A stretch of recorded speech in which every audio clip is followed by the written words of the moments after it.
States of America and to the republic for which it stands, one nation, under God, indivisible, with liberty and justice for all.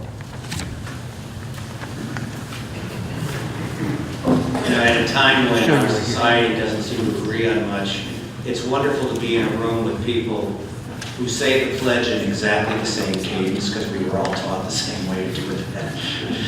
It's one of the few little joys and victories we take in day-to-day life. Agenda item number 4 this evening is approval of the minutes. In the interest of time, since we have a number of guests here with us, I will ask that the record remain open for purposes of edits to the clerk, and simply ask for a motion in block to approve agenda items 4A through D. May I have the motion? So moved. By Trustee Schell, seconded by Trustee Thompson. All those in favor? Aye. Opposed? Motion carries. Under the President's remarks tonight, we have quite a bit on the agenda. I've been looking for a single word to kind of summarize some of this. We have some things to celebrate in this part of the agenda, and we have some things to mourn. And so I think of this as a bit bittersweet. And I appreciate so many of you bearing with me, because there's not a chance I'm going to make through without crying. So I'm going to do my best, but I'm going to set the record ahead of time. On my right is my former colleague on the village board, Karen Dalton-Lang, who has been named by the board unanimously as our new village administrator, and we welcome her with great enthusiasm.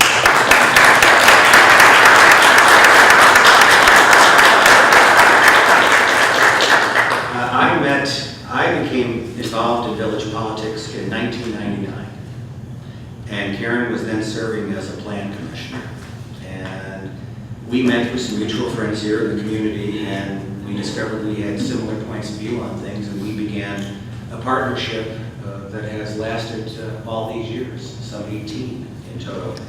There was a lot of levity on this board about the fact that she and I have absolutely complementary skills.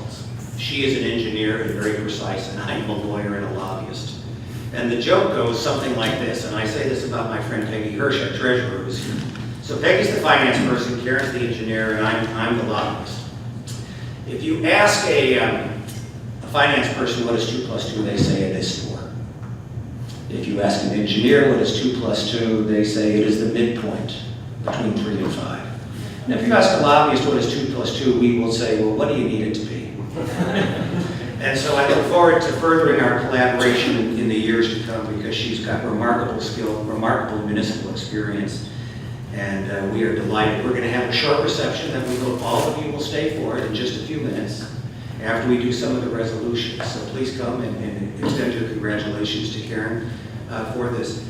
It's also most appropriate at this time for me, on behalf of the board, and I'm going to ask the trustees to all feel free to please offer their own thoughts, to extend my profound thanks to our interim village administrator, Bill Balling, who has served this community with remarkable skill over the last several months, in not only operating and functioning in the role as village administrator, but also conducting examinations of a number of key business processes and systems in the village that were in need of update and modernization.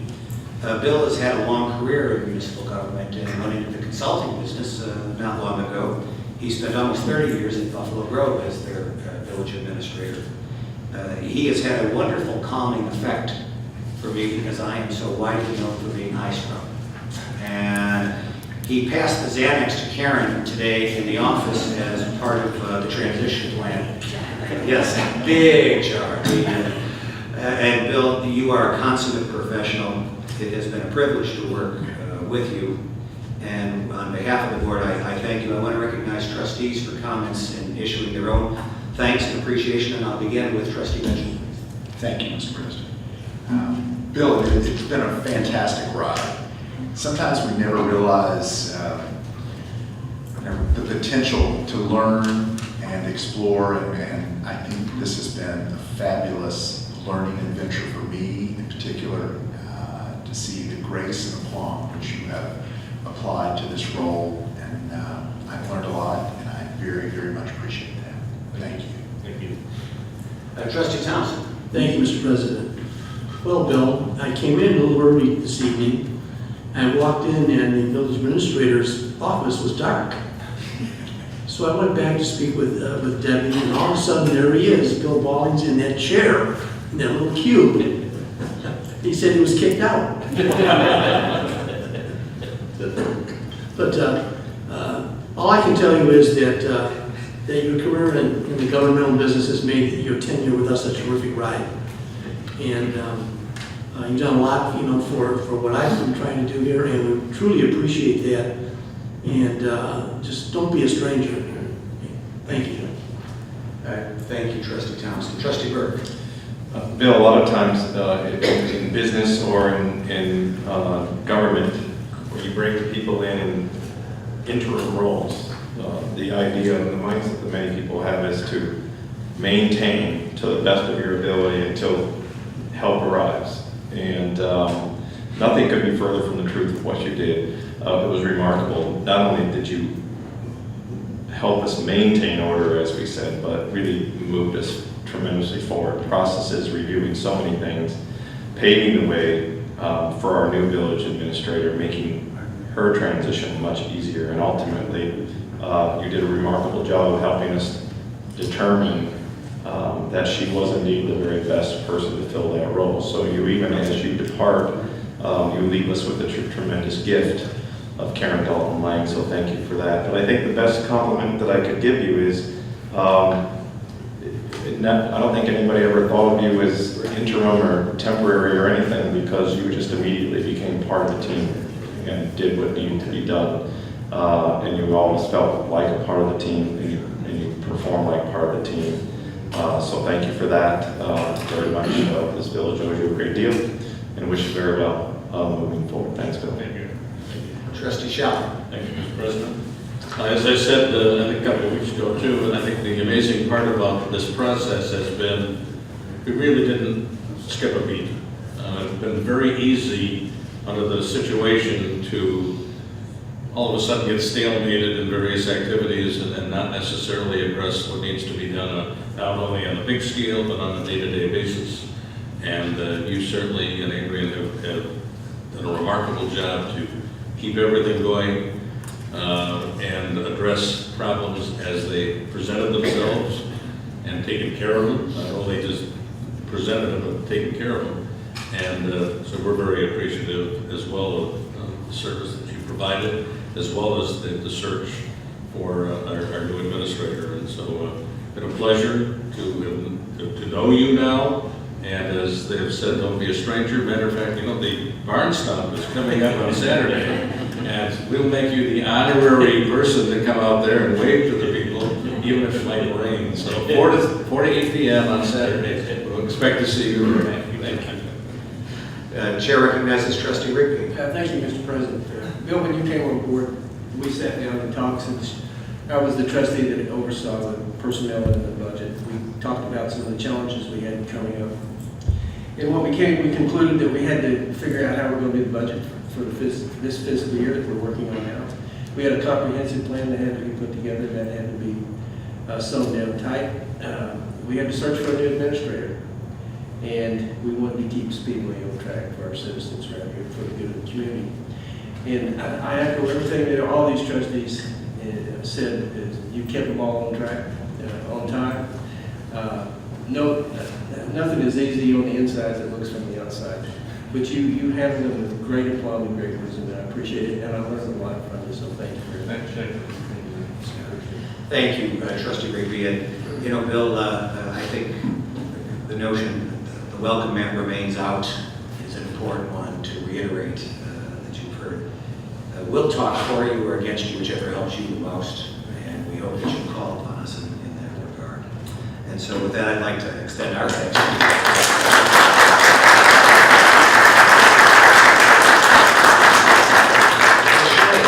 Recognize you, Bill, for any comments that you'd like to make. Well, your comments are extremely gracious, and I'm humbled by them. This has been an extreme pleasure to work in this community. As you know, in my consulting practice, I've taken on a number of interim assignments, different sorts, but this town distinguishes itself because of its operating model. It's actually probably about a decade ahead of where public administration is going to be in terms of you're leveraging the private sector markets in contract services, which many larger communities are just starting to dabble with as a sort of an emergency standpoint to deal with labor costs and inefficiencies in operations. So it was great to be a part of that from a personal standpoint, but it's been an absolute pleasure to work with this board. This is one of the highest level and highest performing boards that I've worked with in a number of years, and I say that with all sincerity. It's nice to see when boards work together, and this is one that does. So I appreciate the opportunity to serve, and I'm humbled by those comments and very thankful, and appreciate the efforts of the staff. Your staff is extremely hardworking and have done a tremendous job in support of the efforts and ideas and concepts that we talk about on a regular basis. Thank you very much. Thank you. Thank you again. Just to reiterate, I want to do these proclamations, but I'd ask that all of you stay for the reception afterwards. And then when we come back, Chrissy Mean is here for Living 60010, and we will do the World Polio Day after the reception immediately following. To reiterate, Trustee Scheller, the Barn Stomp is this Saturday, the 14th, from 4 to 8 at Friar Farm. We have lots of good snacks and food, and there's even some wine and beer available for purchase, so we hope that folks will come out and enjoy it. Mother Nature has cooperated in the past. Hopefully Mother Nature will cooperate again. Excuse me, Mr. President. Just want everyone here to know that there's information about the barn stomp right out there by the entrance to the staff offices. Feel free to go over there and pick up. There are two items over there. One is a card, and the other is the information within the newsletter that just recently went out. So please take a look at them if you haven't signed up to come. It's $10 a carload. Get as many people in your trunk as you can. And come on over. Thank you. Oh, but thank you for the addition, Trustee Thompson. We have two proclamations or resolutions honoring folks tonight. I'm going to have counsel, who's been my partner on many, many things with our friends from Citizens for Conservation, read the one that concerns our dear friend Tom Vanderpool, and then I'll ask Tom Krosh to come up and make comments that he'd like and introduce the folks from CSC who are here, including Tom's wife, Caitlin. So we're very grateful for the partnership. I'll tell a story to kind of set the context. I became active in village government, as I said, in 1999. And I look at where Chrissy is sitting right now, and Wade Vanderpool was sitting there one night, and we had an issue, and I was a freshman rookie trustee. And I know I was hell on wheels for the folks, including Connie, who had to sit in this chair and try to keep me in bounds. And there was an issue on some of the wetlands, and I met Tom through his father that night. And I thought, interesting people, interesting calling. You know, service is really a response to a calling. And we became acquainted, and then not long thereafter, the village of Wakanda wanted to expand its NPDES permit to move more treated effluent from its wastewater treatment plant through Fiddle Creek in the northern part of Lake Barrington to the Fox River. There was an awful lot of conflict around that issue. And we called a stakeholders meeting with Wakanda and the village of Lake Barrington, and we invited the Illinois Sierra Club and CSC to be part of the stakeholder group. And that's when I really got to know Tom, because it was an 18-month process that Council, Mr. Bateman, and I worked with the rest of the board. I think it was one of the things that I did prior to becoming mayor that I am most proud of. It ties nicely because I had Connie's unflinching support through all of this. And the point you make in complex, difficult negotiations is you have a binary choice. It's an either or, and you can't have both. You can either try to rub the other party's noses or you can win and get a deal. But you can't do both. And my experience in my day job is everybody says, oh, I want to get a deal. And then about 2 weeks into it, they're trying to rep somebody's nose at something. And there was a lot of pressure on CFC and the Illinois Sierra Club to oppose the project, but they felt that the stakeholder sessions, which were closed so the parties could have legitimate conversations, were making sincere progress.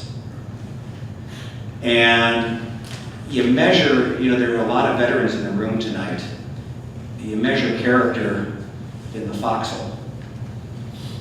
And I was in the foxhole with Tom Vanderpool and Dave Lynham, their attorney, and Jim Bateman, our attorney, through long processes. We got a deal that became a statewide model and even is talked about at the U.S. Conference of Mayors, where I'm active in the Mayor's Water Council, because we got far more than the Illinois EPA would have ever required. Because we kept our eyes on the prize, but most importantly, because I had a village president in Connie Schofield who had my back, and I had a partner at CFC who told the truth and wouldn't be bullied. We continued that partnership over many, many projects in subsequent years, along with a number of the CFC leadership here tonight. And I noticed it most acutely, most recently. As you all know, there was very sharp debate in this community over the Speedway that will open up soon. And there was, again, a lot of pressure on Tom to bend to politics. And to his credit, he looked at the science with real scientists, and CFC, based on a long relationship with the village, did what their integrity called them to do rather than the politically expedient thing. I will never forget it, because it takes courage in an era like this where things can be so ugly. So when I heard the news about Tom passing, I felt like I had been hit in the chest with a hammer, because he was a tremendous partner who told the truth, who had a sharp intellect. He was a terrific partner whose legacy, for not only CFC but for our region, will be very, very hard to replace. Big shoes to fill. But as he filled his dad's shoes, I am sure that the organization will rise to that challenge, and we look forward to continuing our close partnership. With that, I'd like Tom Crush to come up as president of CFC and chat with us a little bit. Full disclosure, I just learned that Tom went to high school at York High School in Elmhurst with my cousin. And after you were, of course, of legal age, you were drinking buddies. So come on up top of the microphone, and we would welcome any thoughts you have. And if you'd like to introduce some of your colleagues from CFC, we'd be more than happy to have them be recognized. So I'll turn this way then. So, hi, I'm Tom Crush. I am the president of CFC, and I'm glad to be here this evening. It's a sad occasion to be here, but I'd rather look at the bright side and the happiness. And as I had said in my little notes about my dear friend Tom, I feel he's manifest in the prairies, in the wetlands, in the savannas, and his work is ever manifest there, and that's really important to me in our organization, I know. So that's his brother Jim Vanderpool. He's our board member, his wife Allison, and their little son Fred.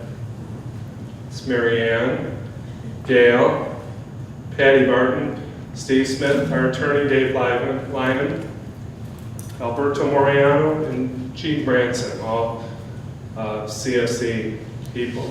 So, in any case, I'm honored to be here as president. I'm really grateful that Barrington values open space and allows us to do our work. And we hope that we're making this a more livable and special community, and we really appreciate our partnership with you. Thank you. Thank you very, very much.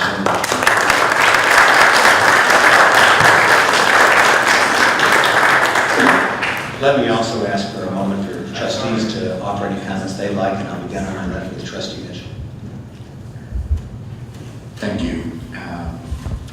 And I think we all in the village of Lake Barrington owe an eternal debt of gratitude to CFC and to Tom and the legacy that is left, because Lake Barrington would not be what it is today without those efforts and that commitment. And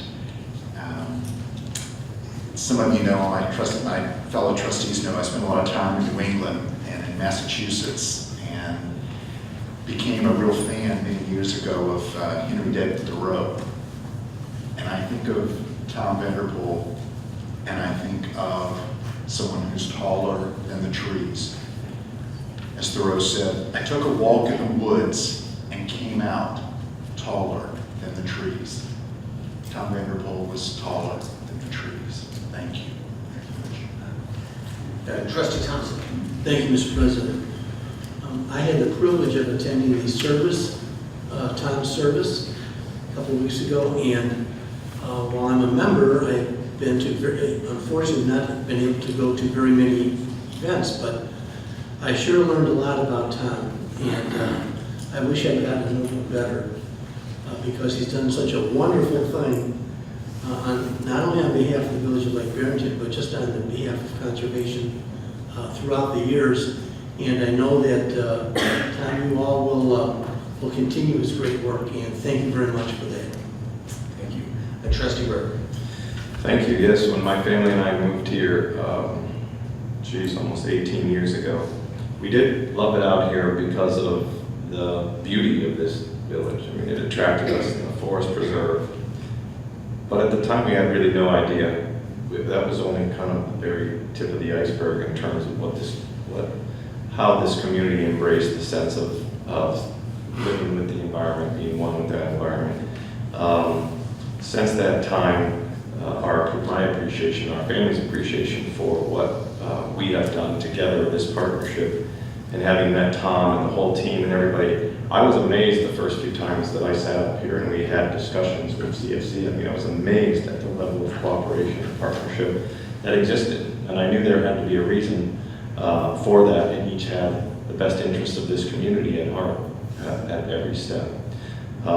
Today, I'm proud to tell you that my oldest daughter is an environmental consultant, not a tree hugger. She reminds me, pragmatic environmental, and she revels in this village.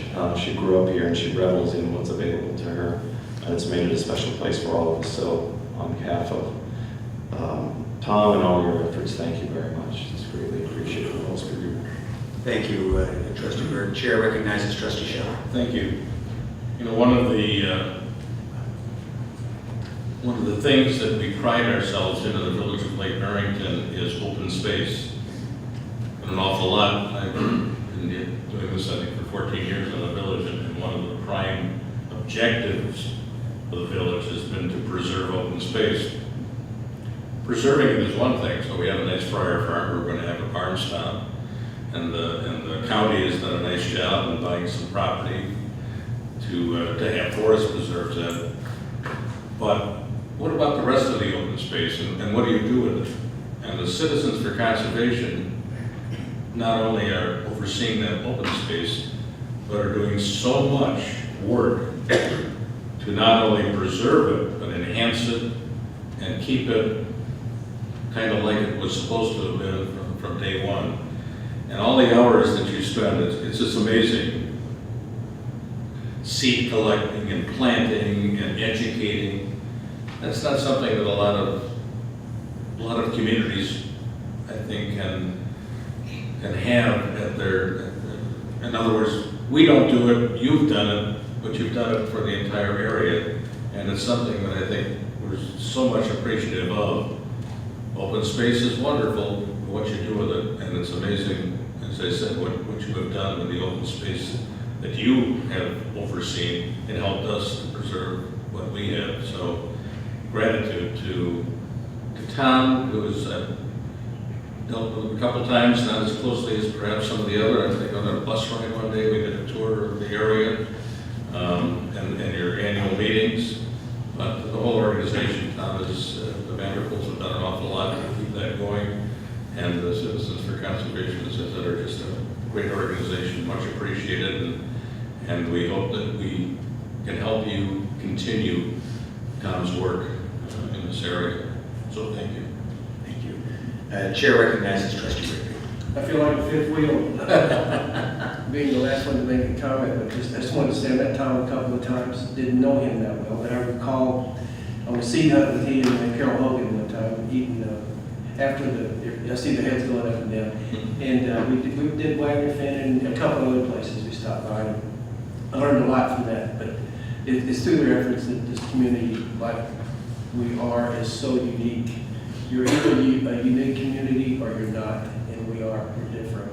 So we're different ourselves, and it's people like you, led by people like Tom, that got us where we are. So thank you.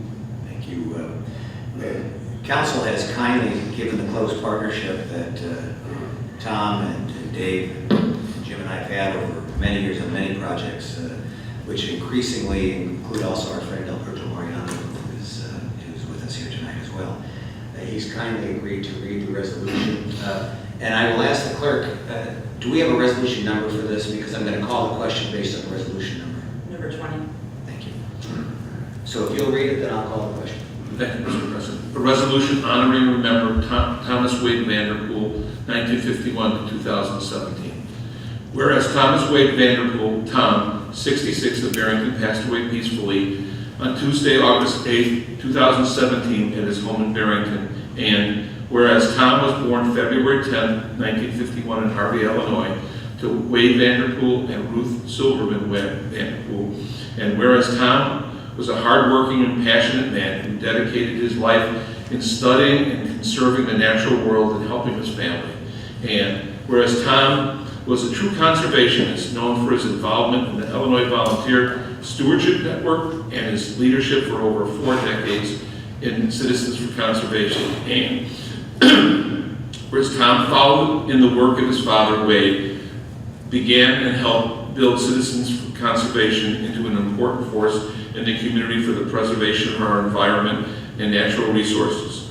Whereas Tom's efforts helped in the preservation of thousands of acres of natural habitat in the Barrington area, and his expertise in restoration was a resource for organizations nationwide in improving their own restoration efforts. And whereas Tom inspired people to donate thousands of hours of work while teaching and working alongside them at seed collections and prairie burns.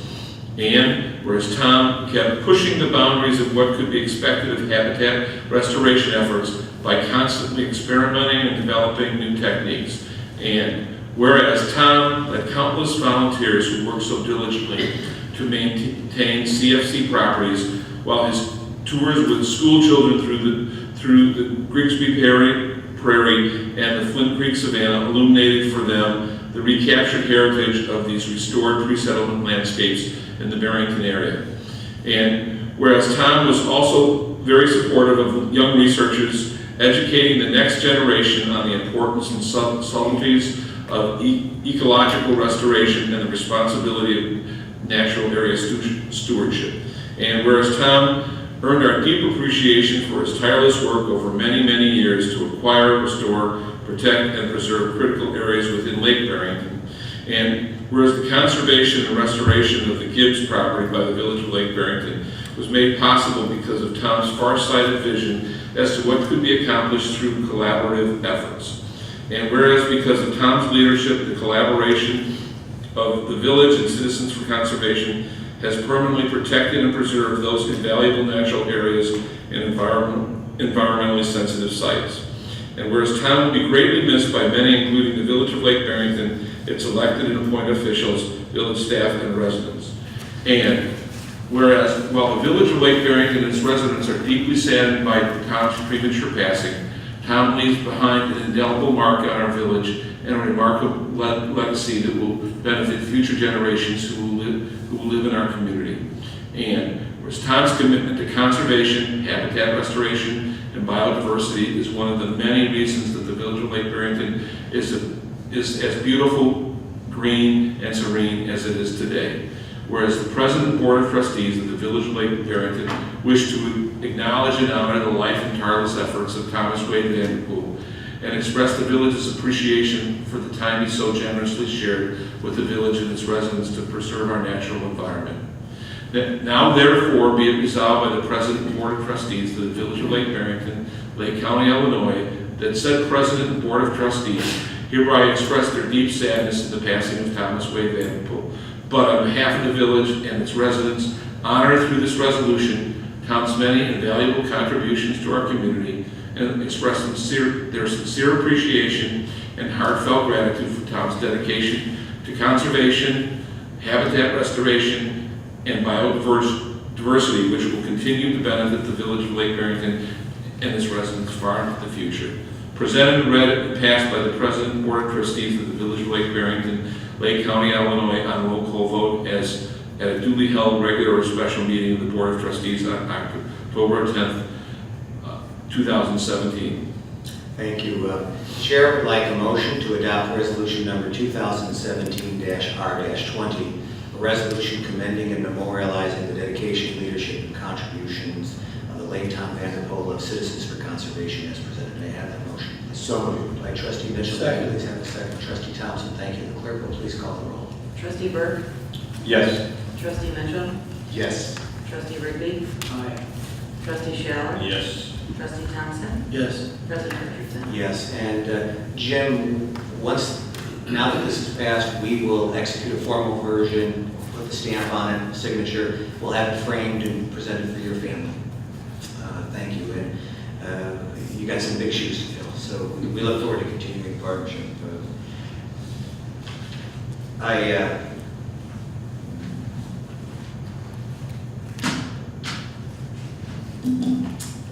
I want to thank Connie and Tom's family for coming tonight. I recognize that the sorrow that you've had to contend with these past several months is remarkable, and we certainly realize that this might have been something you could have easily chosen not to come for because you're still hurting. And you will probably for a long time feel that. And I respect that Kim and I have become texting buddies on these things. My mom died 18 years ago this month. And it takes me 2 minutes to tear up. So I'm especially grateful for your kindness. Several of the trustees up here roasted me at my 60th birthday about 6 months ago. And in my rebuttal, part of this, the very little part of it that was serious, I said something about my folks that helped me really feel so close to Connie and Tom because you two and your siblings all know this, your children know this. And everybody in this room who's been blessed with this certainly has a first-hand understanding. Tommy, Kim, you've had the most patently unfair advantage there is. Two loving, dedicated parents who taught you right from wrong, who told you were going to be held accountable, who took you to church, who made sure that you did your dishes and did your homework, and who were there to encourage you while also saying there are limits on things. That's the ultimate, because that's what gives children the ability to find wings and still be grounded in things that matter. I believe that when your mom went to heaven, about 10 days later, she had lunch with my mom because there were remarkable similarities in their personality. Larger than life, never met a stranger, sharp and keen wit. My frequent references from this dais about my alma mater, Notre Dame, Connie one night was sitting where Randy is and she said, "This is like getting bitten to death by a duck." And there were plenty of times when the challenges of this position were such that I would call and say, "Can I come over and tell you my troubles?" And she was always willing to have me come by. And your dad was very patient because I took a lot of her time, because I valued her counsel so much. The temptation is to believe your own baloney in politics at any level. And her authenticity was such that she was one of my most important reality checks.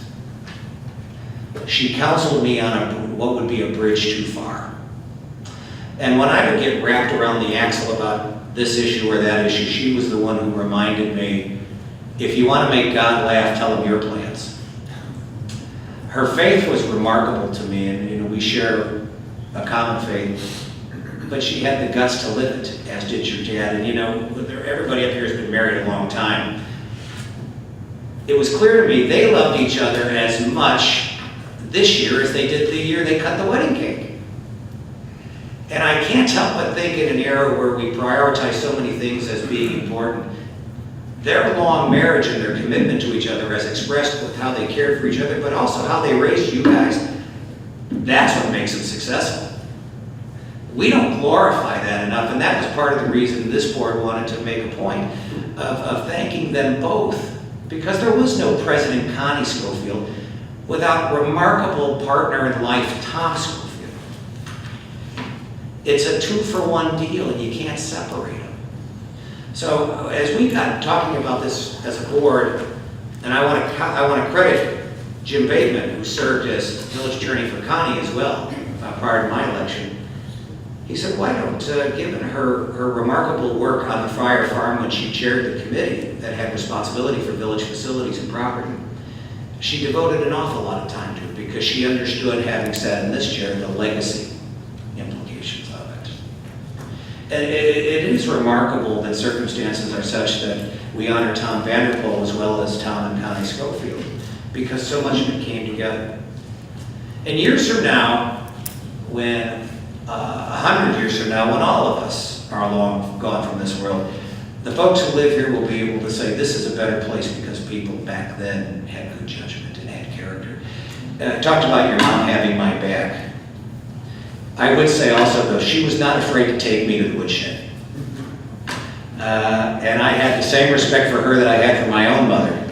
I used to say, well, Connie's my older sister, and she says, oh, stop it, I'm old enough to be your mother, and everybody in town knows it.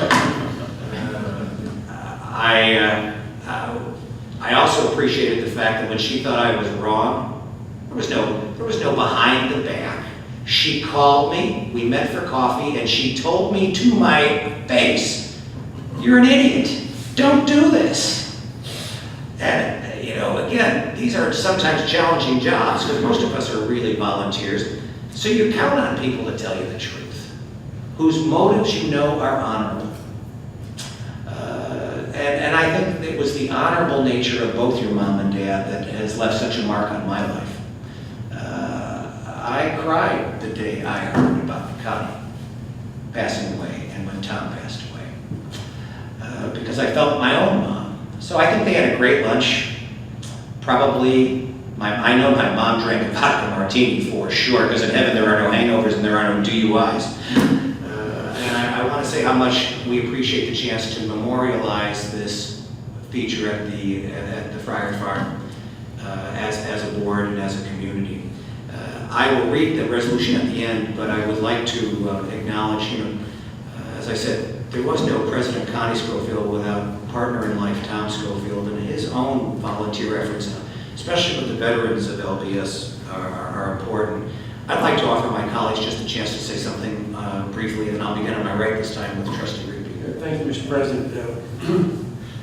I replaced Connie as a trustee, as an appointed trustee, and she called me and said that we need to talk about Speedway. I said, okay. And she said, I'll stop by. So she stopped by and she had I still have it, a basket full of paperwork. She said, read this. And it's everything you need to know about Speedway.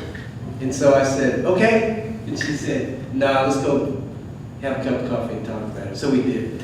She cut to the chase, and it was a great meeting. The other thing that I'm falling short of, and I'm reminded of that frequently, is Connie baked cookies for this board, and I don't bake, and so I'm a little short here. But she was a great lady, and if you don't believe me, her name's on the cornerstone of this building out here. She built this place. And as far as Tom goes, the last time I saw Tom was at Connie's service. And he was in his wheelchair, and I sat down. He was a big part of the veterans of LBS. I played golf with him a few years ago with the Shoresmen. And he was a great soldier, great patriot, and good friend. And I will miss both of them. Thank you very much. Chair recognizes trustee Shell. Thank you. Jesus, Mary, and Joseph. That's kind of cool. I can't tell you how many times she mentioned that. She tell a story, or you talk about anything, and it's always punctuated by those three words. And it was even mentioned at the funeral service. I was at both Connie's and Tom's, and the pastor of that church is remarkable in the eulogy that he gave for both, and the family members that got up during the services as well, and really all the wonderful experiences that they have enjoyed. Two really, really neat people. Got the opportunity to know them through Ernie and Diane DeSalvo. I've been at LBS a lot of years, so got to spend a few times in that lower level of their home. And she's just such a neat lady. And she was even, I think, a couple of months before she passed, we were talking about balancing. You got to do this. If you're getting older, you got to learn how to balance, do this kind of stuff, and stand up straight and all that. She was just such a neat lady. Tom, just, railroad. He loved all that, and he loved Connie, and he loved his family, and they both will be missed. And God knows they're probably looking down at us now and saying, "What the heck are you guys talking about?" Just come on. But, great people and a great family. Thank you. Chair recognizes trustee Burke. I first met Connie not long after I moved here with my family, and I had 3 young school-age daughters then. And I believe it was the time when the school district was thinking of redistricting the elementary schools, and so my kids were going to North Barrington Elementary, and they were going to be redistricting down south about 5 miles further than what they were actually, and I thought it was the end of the world. My kids hadn't even been in school for a half a year, but we thought it was the end of the world. And I went to Connie, and, "Is there anything you can do?" And this is Connie. She looked me right in the eye and she says, "Andy, I'm going to do everything I can, but you need to understand, this isn't that big a deal." She said, "Your kids are, if they're as great kids as I think they are, wherever they go, they're going to be successful, they're going to have their friends, so I'll do what I can, but just know, they'll be fine. Your kids will be absolutely fine." And it's kind of remarkable to think about that, because when I think of their friends and their experiences, I can't imagine them having anything more positive, having better friends, better experience in their new schools. And, and it was just remarkable how wise she was, but how honest she was, because she said, "I'll do what I can. I understand the parents' concern about this, and you think it's a big deal, but they'll be fine." And I thought, that's pretty remarkable, and boy, they were fine. And I could say a lot of things about her qualities, but I guess serving on the board with her, she just made it real, direct, no fuss, tell it like it is, and really brought a lot of character and experience to this board that was remarkable. And I would just close by saying that I feel incredibly blessed that probably only a few weeks before she passed, that I was at Walgreens in Barrington looking for something, and somebody taps me on the shoulder, and it's Connie. And she says, "Hey, funny meeting you here." And I said, "Hey, Connie," and we hugged and we started talking. And by the time I walked out there, we realized we stood in that aisle for 45 minutes and chatted. 45 minutes about the kids and the grandkids, and it was remarkable. My wife said, "Where have you been?" I said, "I've been talking to Connie Schofield." She said, "Oh, I love Connie Schofield." And I said, "Well, that's where I was." So we'll all miss her and Tom very dearly. Thank you. Chair recognizes trustee Thompson. Thank you, Mr. President. Well, my wife and I have lived at Lake Barrington Shores, and I've been a member of Veterans of Lake Barrington Shores, and we've known Connie and Tom since about 1995. Truer friends really cannot be found. Their commitments to making Lake Barrington a better place, and to building the Veterans of Lake Barrington Shores programs, assisting veterans and their families, will be sorely missed. And the village, the veterans, and my wife and I will truly miss them. And we were blessed knowing them. Thank you. Thank you. Chair recognizes Trustee Mitchell. Thank you, Mr. President. Cookies. That's Connie to me, but for not just my waistline and the joy of her cookies and her cooking. I was involved in visiting another organization in Barrington area, and there were these wonderful cookies there one time, and I made a comment to someone, I just love these, I've never had these, they were fabulous. And it was probably just a matter of days before I came into a meeting here and sat down, and there was a package of cookies. And it was not unusual, as my colleagues know, Connie would always bring just incredible baked goods for us all the time and pass them around. But I sat down and they were there, and there was a note for Chris on the cookies, and I thought, this is odd. And I said something to her. She said, I heard you liked those. And I thought, wow, that, small town, but that's impressive. But for me, it came to symbolize Connie's ability to provide comfort and her observation skills. I never grew up with grandparents, and probably the closest came with my mother's ability to look at me and to know what was going on. And there was, it's like, wait a minute, is there something, do I have the chocolate on my face? But Connie was that way. And it was amazing because I was going through a difficult personal and professional situation. And Connie asked me one evening, how are you? How are you doing? And I said, just fine. And she looked at me, she got a little closer, she goes, bullshit. And I said, excuse me? And she said, what's wrong? And it was that ability to key in, that interpretation, that ability, that empathy, that compassion, that for me was Connie and her cookies. And I want to thank the whole family for sharing her as a grandmother and as a mother for me. And I miss her dearly. Thank you. Thank you. Before I call the question, I want to give both Mr. Bateman and our new administrator, Karen Belpline, a chance to offer comments both about Tom Vanderpool and Connie and Tom Schofield, because both Karen and Jim have worked extensively on each, and I want to make sure that the record provides for that opportunity. So Chair will recognize council for comments. Well, first, relative to Tom, as I was getting ready early this morning, I looked around at my ties and decided what to wear, and I grabbed a tie that my son had given me from Dartmouth that said, the Latin phrase or motto of Dartmouth is "a voice crying in the wilderness," and it just seemed so appropriate for Tom. It was always refreshing, but in the difficult times in my career as village attorney, she always had my back.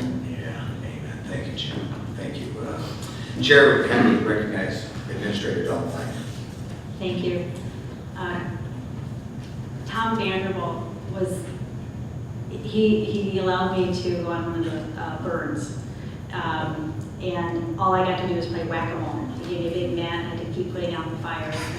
And so I'm like, well, can I have that torch? No. You have to be certified. So I went on another burn and said, okay, now I have experience now. Because that looked like the fun part, right? No, you still play whack-a-mole and just keep putting out that fire. So that was my volunteering at CFC, and I had a good time, and I really appreciate all that your volunteers do, because it was actually really hard work. So I really appreciate it, Tom. Connie, I sat next to her for many years in that chair over there, and the stories about the cookies are true. I think the other trustees got a lot fewer of the cookies because I got them first. Eat a lot of them. But Connie was always, people would come up to the podium and say something, and she would really speak her mind, and she'd lean over and whisper many of the phrases you've heard here tonight and other things, and I just admired her for being such a straight shooter and just, really saying what was on her mind, but also with compassion and love for this village. And her love for her children and grandchildren. Every time I had a story, I don't know all the grandchildren's name, but I know a lot of stories of what all the trouble they got into. So it was wonderful, and I miss her and Tom dearly. Thank you. Tom and Kim, I recognize this is a difficult time. If you would like to say something, we would be happy to have you do so. If not, we certainly are just delighted to have you with us. So, okay, thank you. Chair would like a motion to adopt resolution number 2017-R-21, a resolution honoring and remembering former village president Dorothy Constance Connie Schofield and her husband Thomas Edward Tom Schofield, and dedicating the Friar Farm gazebo in their honor. May I have that motion, please? So moved. By Trustee Salter, seconded by Trustee Thompson. For the record, I would like to say it's by acclamation on behalf of the board, and I will ask the clerk to please call the roll. Trustee Burke?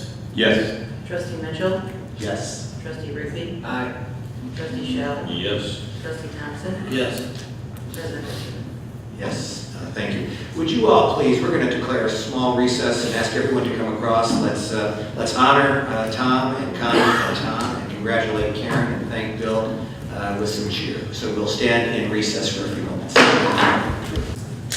I wanted to recognize we had a number of other folks who came in to be with us tonight, and I wanted to recognize them before we go to the proclamation regarding World Polio Day.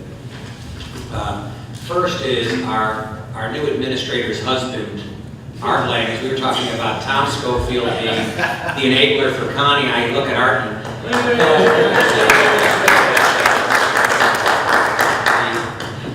and Art joins all the other men up here in marrying dramatically above his station in life. I remind him of that all the time. Yeah, take care of the dogs. Yeah, what irritates the hell out of me is no one's ever said, no. Also, we have some of the plan commissioners here tonight. I see my dear friend, a longtime friend in college, Earl Carpenter is here tonight. And Mr. Carpenter, you're here with your niece, are you not? Thank you for being here and for your service. And then Jay Nixon is a new plan commission member, relatively speaking, and he's joined us tonight. And thank you for your service, Jay. Warren Fisher is from Pheasant Ridge, and he joined us. And I believe you're going to be getting active with us on the Park District. Is that right? Well, thank you. Trustee Burke will warn you that these subsidiary boards are dangerous because they are the gateway drug to greater responsibility. Am I not right, Trustee Burke? You are correct.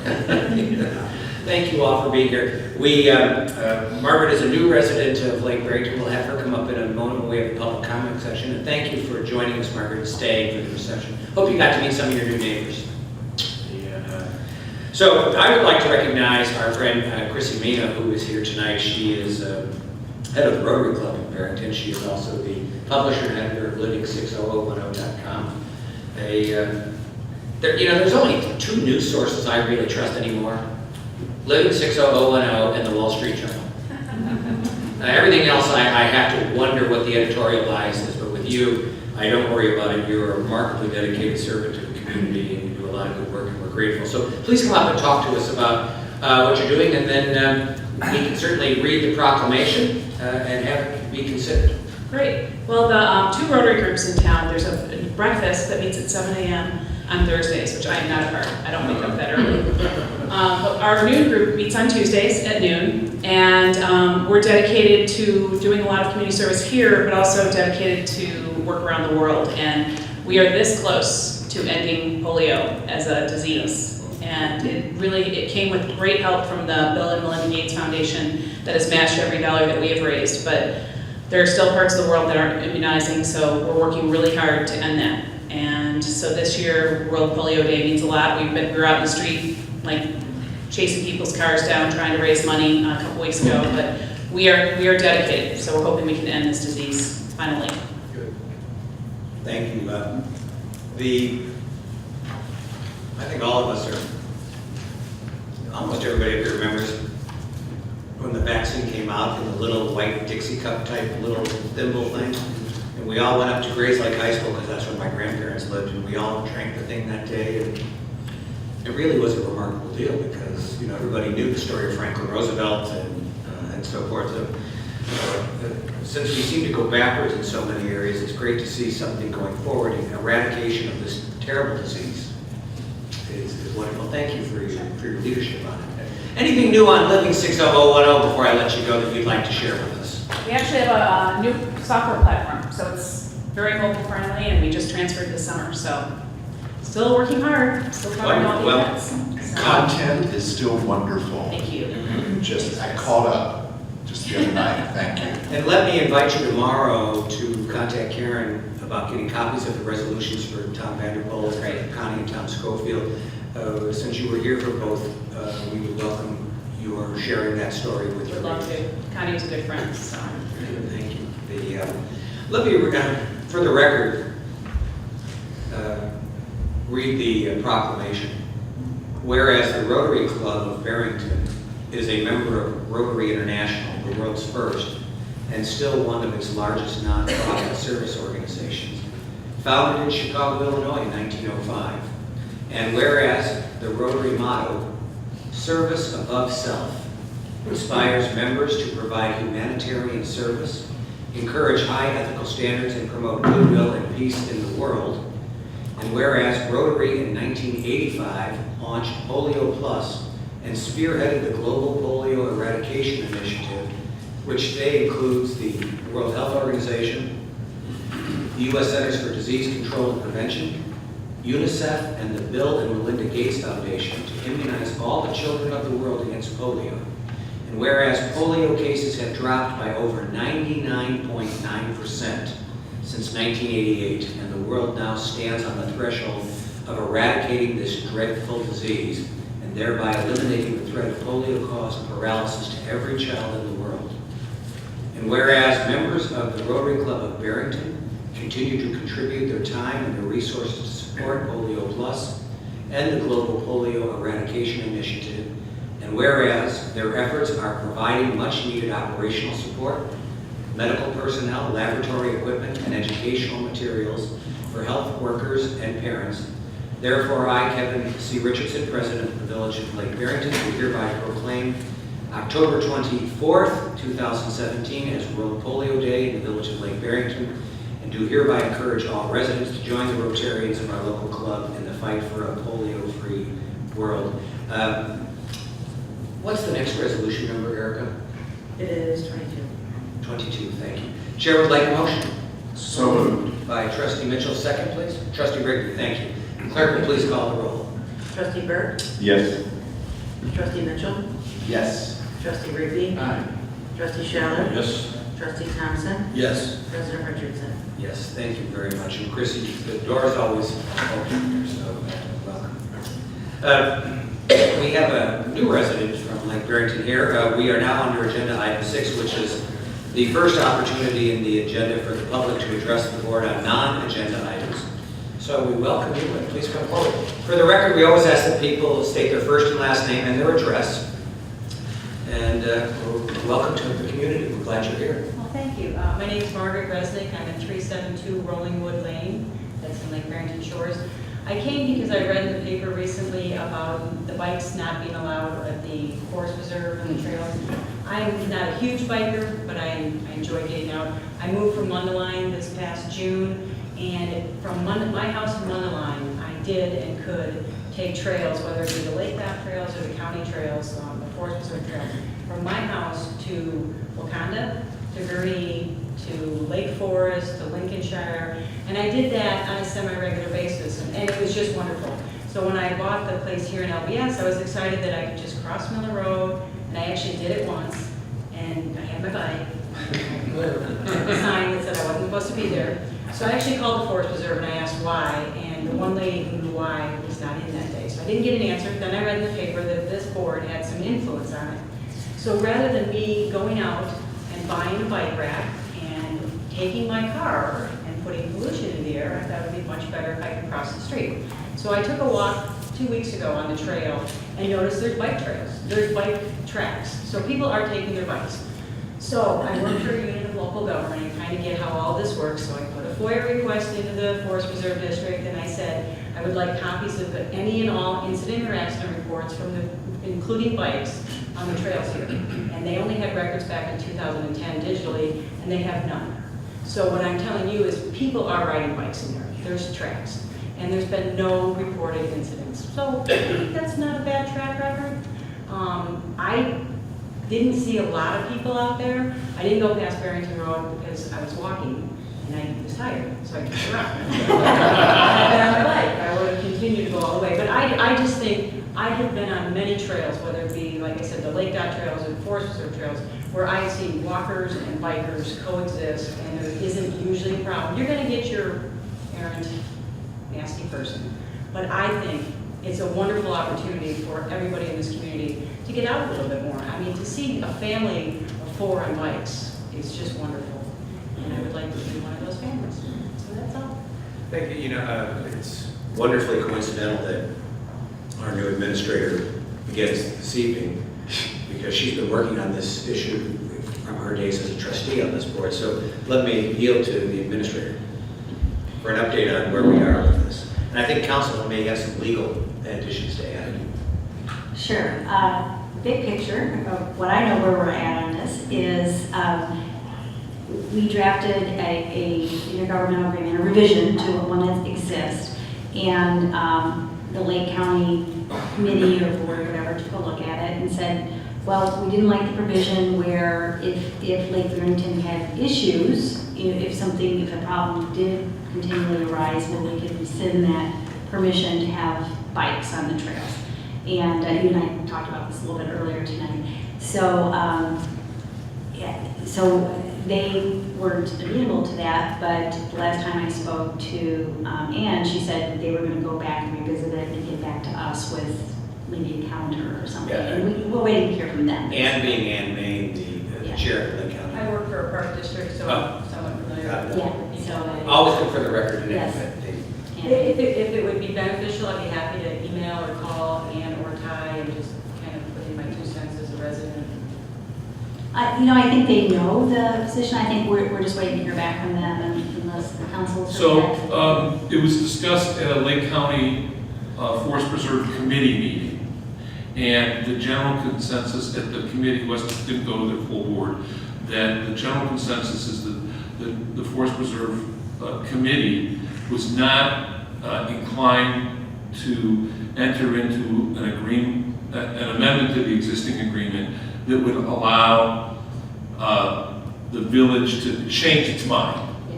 And I would add, by way of historical perspective, that there was a time when there was no forest preserve land in this village, and a village board was split about whether or not the forest preserve should be allowed to condemn land in the village. And the compromise was what garnered the votes on the village board to agree to the forest preserve coming into the village to acquire land was the intergovernmental agreement that says no horses, no bikes, and some other stuff. But in any event, I did hear from Matt Norton, who's an attorney with the Burke Law Firm, last week, and he said that he originally said he was going to get me a summary of the Forest Preserve position on it, but he said after further talk with Ann Main, she is going to be reaching out, I think, to a village president shortly to discuss the matter further. And just to, I'm happy to recognize trustees for any comments they'd like to offer on this. Here's what I've wrestled with, and I haven't really come to a conclusion. And we've just been introduced tonight, and history of this board will tell you that I'm not typically undecided on things in life, but this is one where I haven't really had a chance to think it through. Our community's age demographic is higher than the population as a whole, and certainly more than Lake County. So we have kind of a barbell. We have a lot of families with young children, and then we have a lot of us who are empty nesters. And so the populations on the trail are oftentimes seniors or young parents with young children in the stroller. So there was concern about serious cyclists who move with great dispatch presenting an issue there. And I haven't, in my own mind, balanced that. Your point is well taken that the circumstantial evidence that they're already doing it is there, and there's no anecdotal data to say that there's been an incident of injury or so forth. So that's a very fair point. I hate like the Dickens to surrender my ability to change my mind. I learned that from my daughters. And that's been my personal hedge on this. I'm not against giving it a try. I'd sure feel a lot better if the Forest Preserve would accommodate us with the ability to say, well, we gave it a year or 18 months or whatever, and we found that there were all kinds of problems, or gee, no problems at all, and it continues in case. So that's what I wrestled with. You make a good point that I'll have to consider further as to whether or not the anecdotal evidence of people already doing it without incident might be indicative of what the future experience would be. Does anyone seek recognition on this topic? Yes. Trustee Rigby? I can say a couple, thank you, Mr. President. I'm a bike rider too. And those particular trails, you need a mountain bike or wider tires because of a road bike, which I have, can't be accommodated. But kids' bikes can. The second thing is I used to do a lot of living in Albuquerque, New Mexico, and all the trails out there are open to hikers, bicyclists, motorbike riders, and horseback riders. And there weren't very many incidents out there. The other thing that you need to know is while we have this trail that goes through there, it doesn't connect to anything. So, but you're in a closed loop there. And I would recommend, if it was a really close ride, go to Fox River Trail. You can ride from Lake Geneva to Aurora. It takes me 2.5 days to do all that. But we'll keep working this particular issue. I don't see a big problem with it, even with the, as the mayor says, with the age of a lot of the clientele. As long as you observe the correct protocol when you come up behind somebody, on your left, on your right, that's right. No, thank you. Does anyone else see? Mr. President, yes, thank you, and thank you for coming before us. I'm going to break rank a little bit with your position, as I did, I think, previously when we voted on this. I'm used to you doing that. I was going to say, you better believe it. I'm strongly in favor of connecting the trails via bicycles. I'm a bicyclist and dealing with challenges right now. I'm riding a bike, but it's nothing to do with my age, by the way. Right. Just my arthritis. And I am used to Boston area around the river and the way, and it's like on your right, on your left, as Randy mentioned, and that's no problems. And it was rollerbladers and bikers and everything else, so that's no issue. I've been approached by constituents via my Facebook page from LBS and from the community at large who believe that they were like, what do you mean I can't ride my bike? Some said, I've been riding my bike and I've never run into anybody, literally or figuratively.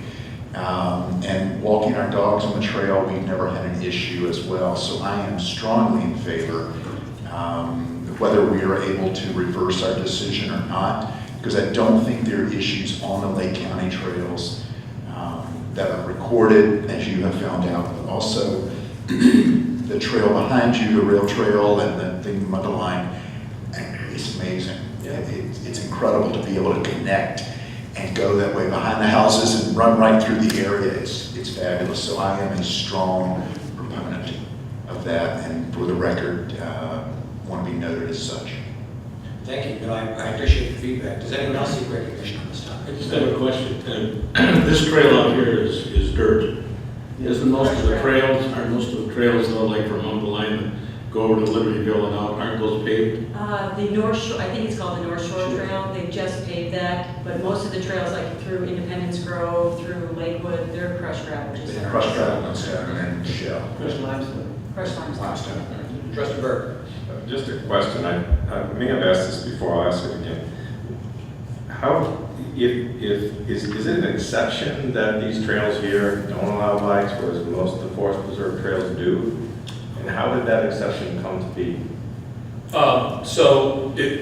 the history of it was that in 1989, there was the village president was Nancy Smith, and she was a strong opponent to the use of eminent domain by the Forest Preserve. At the time, the Forest Preserve didn't just buy property, it condemned it and took it from people. And so she was very much against the impact it was going to have on the local farm families here, like the McGraws and others, and the Schleifers. So she was opposed to the use of eminent domain, and yet she stepped aside and let the others, majority on the board, kind of lead and work on an intergovernmental agreement with the Forest Preserve. And basically, the compromise in that was that the intergovernmental agreement to allow the Forest Preserve to come in and condemn property in the village was conditioned by the Forest Preserve would not allow horses or bikes or dogs. The dog prohibition has been amended about maybe 7 or 8 years ago. So that's the history of it. It was a political compromise, really, to find a consensus position on the board in terms of allowing the Forest Preserve. And was the resistance to those things related to what, safety or just volume of traffic? I mean, what was the? I'm not sure I could articulate the thinking of individual trustees at the time. I just knew that it gained the majority support it needed by having those conditions. Then my follow-up question is, if this village were to change its mind and decide that it no longer wanted to prohibit bicycles no differently than we apparently changed our mind that we didn't want to prohibit dogs. Right. Why is the Forest Preserve against, why would they resist that? Oh, they're not resistant to us changing our mind. They're resistant to us changing our mind a second. So they're resistant to us having a trial period that if it doesn't work, right, then they won't want yeah, it. they either want to make that change and make it a permanent change. Yeah, exactly. And you referenced some anecdotal data, but is there data in general in the Forest Preserve around safety records where bikes and pedestrians and dogs all frolic together on the trails? I believe the Lake County Forest Preserve is a member of PDRMA, which is the Park District Risk Management Agency, which is, there's 130 or 40 agencies in the state that are members, and they have to keep those records, which is why I submitted the FOIA knowing they have them. They had nothing for Grassy Lake. Well, nothing for Grassy Lake. Yeah, What I'm asking is Lakewood, other trails, is there any indication with their history that bikes and people and dogs don't mix well? I could ask, I didn't. Oh, okay. And the reason I ask that is, it would be interesting, I mean, there's real data, right, where they are crushed gravel trails, where dogs, pedestrians, and even horses are not. No, they allow horses, I think it's in MacArthur. There's a couple of specific. All coexist, right? I mean, it'd But be they don't really interesting. know. It'd be just interesting to see that data, but obviously if the Forest Preserve thought that there was a lot of risk, they would be reconsidering that in other parts, right? Do they have liability, Jim? That's a great point, Andy. If someone gets injured, Generally speaking, tort immunity. basically a path in a natural setting like these paths have the protection of the Tort Immunity Act. In other words, that a person who might be injured on the path in an accident does not have the ability to sue the owner of the path or the forest person as the owner of the path, or the officials of the Forest Preserve. And I think for the same reason, the village, if it changed its mind, would have no liability either. And I appreciate you bringing this to our attention, and I want to recognize the administrator for her work previously on this as well as from council. I think you heard that there's a strong voice for both Trustee Rigby and Trustee Mitchell on this. I don't have a conviction on this, so I'm happy to defer to my colleagues on this. I think it would be interesting between now and our November meeting, Karen, to address Andy's question. Is there data that the Forest Preserve has system-wide that says that there's a high level of incident which occurs? If not, then I'm happy to defer to the majority will on this matter.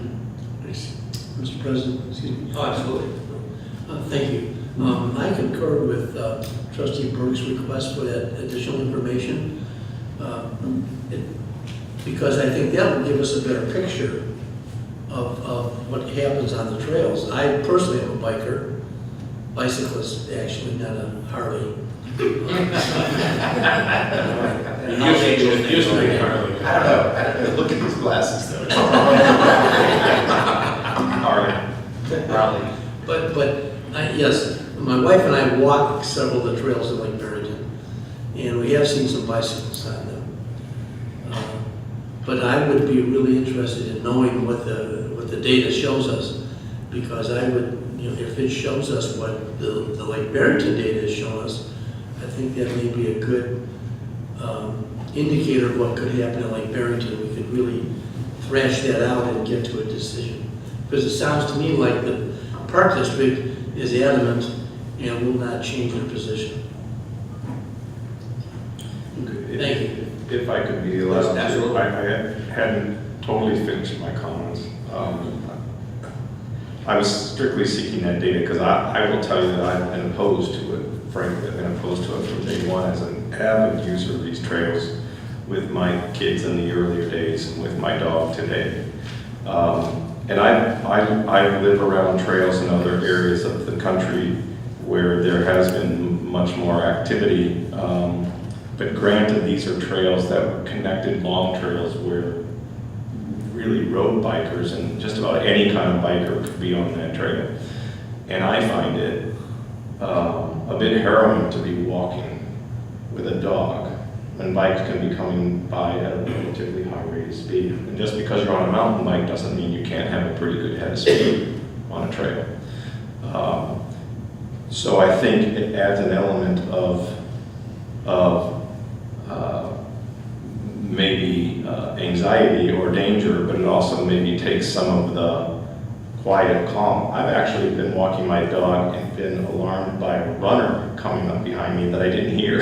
and then, I mean, as weird as that sounds, they're like right on top of you, and then it's like, because there are so few people out there, and you're just enjoying the serenity of it all, and then suddenly somebody runs by your left shoulder. And then Gracie bites him on the leg, and it's a problem. But I want to be objective about it, and I guess see some data on that. So I'm just saying I'm apt to not allow it, but I think that we have some things going for us, and that we're not a connected trailer. You're not going to get road bikers. You're not going to get people out trying to set speed records. I think you're mostly going to get families and recreational bikers who just also enjoy a quiet place to ride their bike. That's what I believe. I don't think serious bikers are going to go out there setting speed records for motocross, X-cross biking. So more data would be helpful, and if we can do that, I could be open to considering. Thanks. So I think we're going to look at this in the next month and come to some kind of conclusion. With winter approaching, I feel we have some luxury of, if we need an extra month to consider this. The common sense of it is that Trustee Mitchell and Rigby and Thompson mentioned certainly appeals to me. We want to utilize to the greatest extent possible the assets of the public and the service of the public. Trustee Burke speaks to me from another perspective, which is risk management. And I run a business and worry about risk management. And if we can be persuaded, if I can be persuaded, certainly I'm open to being persuaded. But the data would make me feel better. And I appreciate Jim, you making the request, Andy, you making the request, administrator to do that. Feel free to keep in touch with the administrator on this, and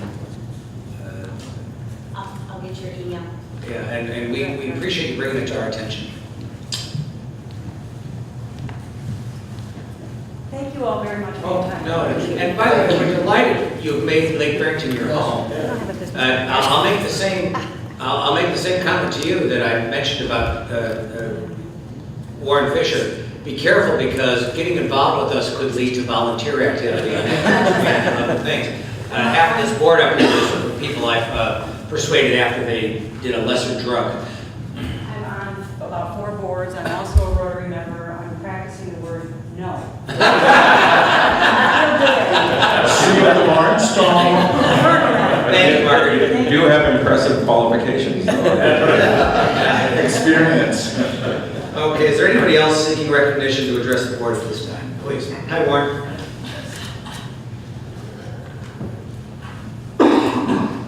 I'm Warren Fisher. I live in 22319 North Linden Drive in the Pheasant Ridge Development, Lake Barrington. Last time I was here, I expressed the concern I had of the development of the Speedway, and specifically accessing the Speedway off of Kelsey Road and exiting on Kelsey Road as well.